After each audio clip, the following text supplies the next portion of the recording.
Ito mga idol, tignan natin ulit yung breeder na ito. Dati ay 4 out of 5 na mga inakay ang nandito. Tapos may isang inakay na poster natin. May isang itlog na natira na fertile mga idol.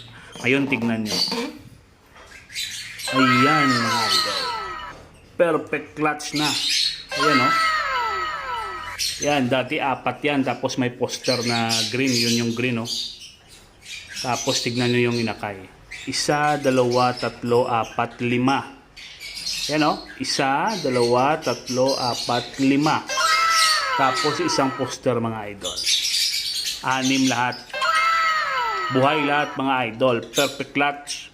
5 out of 5. Then may isang poster na green. Ayan o. Iba yung kulay niya, namumula siya mga idol.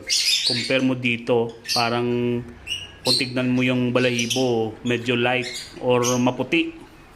Yan ang mga blue series mga idol.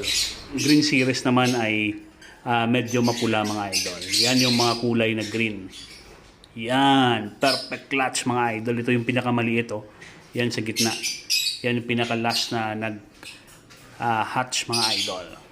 Oh, tignan mo. Yan yung kanyang nanay. Yan yung tatay mga idol. Yan.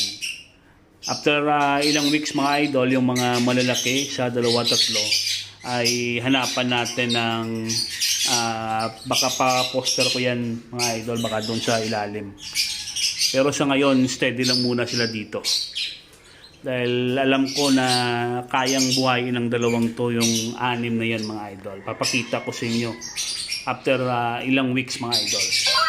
Pero guaranteed na mabubuhay lahat yan. Ang panalangin natin ay sana ay mabuhay lahat to mga idol. Dahil alam nyo naman, yung mga buhay ng ating mga alaga ay hindi natin hawak yan. Kung magsusurvive sila, edi swerte tayo. Kung hindi sila magsusurvive, yun yung kapalaran nila mga idol. Alright? So, bye-bye!